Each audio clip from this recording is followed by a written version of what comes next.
хувийн мэдээлэл өгөгдлийг хамгаалах тухай болон AI-тай холбоотой шинэ хууль дүрмүүд. AI буюу хиймэл оюуны хэрэглээ эрс нэмэгдэж буйтай холбоотойгоор Европын холбооны хиймэл оюуны тухай хууль гэж гараад шат дараалтайгаар хэрэгжиж эхэлж байгаа. За 2026 он болохоор яг энэ хуулийн хэрэгжилтийн хувьд нэлийн чухал жил байхаар байна. Тэгэхээр энэ хуулийн дагуу Чех улсад ямар хууль дүрмүүд гарч байгаа талаар одоо мэдээлье. Нэгдүгээрх нь за энэ хуулийн дагуу 2026 оноос эхлэн олон нийтийн газар терроризм гэх мэт ховор тохиолдлын аюул заналын үеэс бусад тохиолдолд AI камер ашиглан хүний царай танихыг хатуу хоригдж байна гинэ. За ийм технологи ашиглан хүний зан төлөвдөр суурилсан эренбэлэлт хийж сошиал оноо өгөх, сургууль ажлын орчин сэтгэл санаа, эмоцийг тодорхойлох зэргийг эрс хоригдж байна. За учир нь энэ дээрх зүйлс нь одоо хүний халдашгүй дархан байдлыг эвдэж байгаа буюу хүний хувийн орон зайд хит халдж байгаа юм гэж үзэж байгаа.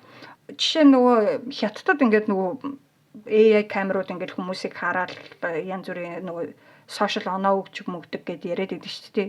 Би гэхдээ тэрийг яг үнэн үгүйг нь мэдэхгүй нь тийм яриа бол айгүй сонсогддог. Тэнгүүд чинь хүн ер нь олон нийтийн газар явж байхдаа бусдад тийм хор үүсэхгүй бол ингээд эмоц энтрээ илэрхийлж болно шүү дээ. Ууртаа гонигтэй явж болно шүү дээ, тий. Тэгж яхад чинь ингээд нэг AI-тай камераар хянаал энэ хүн ингэсэн байна, тэгсэн байна гэж одоо цаана ямар нэг үнэлгээ өгөөд ч юм уу.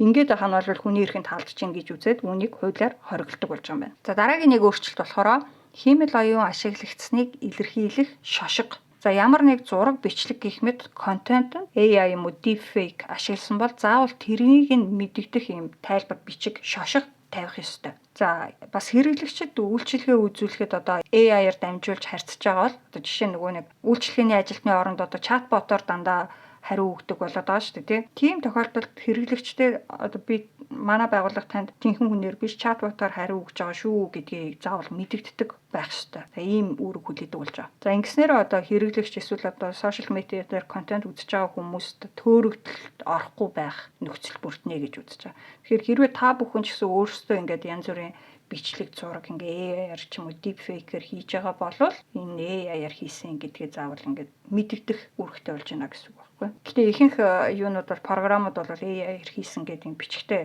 юугаа бичлэгийг гаргаад өгдөг болох байх л да. За дараагийнх нь болохоор тайлбар авах эрх гинэ. За орчин үед олон төрлийн бизнес хиймэл оюун дээр тулгуурсан шийдвэр гаргах явдал бий болж байгаа. Хэрэглэгчид хүртэл яг энэ нөгөө AI дээр суурилсан шийдвэр гаргаж өгдөг ч юм уу тийм үйлчилгээнүүд бий болж байгаа шүү дээ. Одоо жишээ нь нөгөө зээлийн аппликейшн ч юм уу тиймэрхүү юм дээр ч одоо таны өмнөөс яаж зээл авбал зүгээр үү гэдэг шийдвэрийг ингээд AI-аар гаргаж өгдөг ч юм уу. Одоо юун дээр хувьцаа үнэт цаас борлуулах, арилжах, coin enter арилжах тиймэрхүү аппликейшнүүд дээр бас яг нөгөө арилжаа хийхэд чинь AI дээр суурилсан шийдвэр ингээд санал болгоод байдаг шүү дээ, үүнтэй холбоотой өөрчлөлт байх нь л дээ. За ийм төрлийн үйлчилгэээн дээр болохоро хэрвээ хэрэглэгч хүсэх юм бол яг тэр AI нь ямар төрлийн датанууд ашиглаж шийдвэр гаргаснаа мэдэгдэх үүрэгтэй болж байгаа юм байна. За дараагийнх нь болохоор GDPR 2.0 гинэ. GDPR гэдэг нь болохоор General Data Protection Regulation буюу ерөнхий мэдээлэл хамгаалах журам гэдэг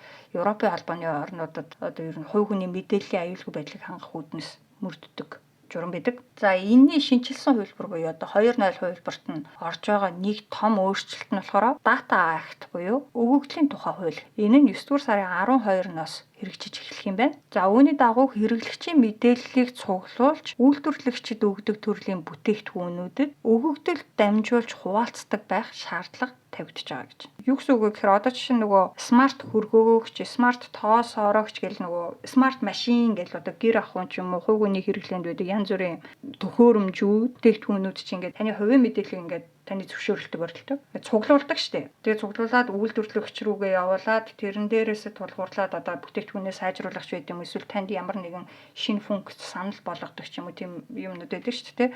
За тэгвэл тэр цуглуулж байгаа датаг нь хэрэглэгч өөрөө хүсэх юм бол өөр 3 дахь этгээдтэй хуваалцах боломжтой болно. Одоо жишээ нь та смарт хөргөгч хэрэгэлдэг байж байгаа. Хөргөгч чинь эвдэрчлээ гэхэд үйлдвэрлэгч нь биш өөр газар засварын газар руу та аваачаад засуулахад хэрвээ тэр мэдээлэл хэрэгтэй бол нөгөө цуглуулсан датаг хэрэглэх хэрэгтэй бол тэр датаг тэр засварын газартаа хуваалцах эрхтэй болно гэсэн.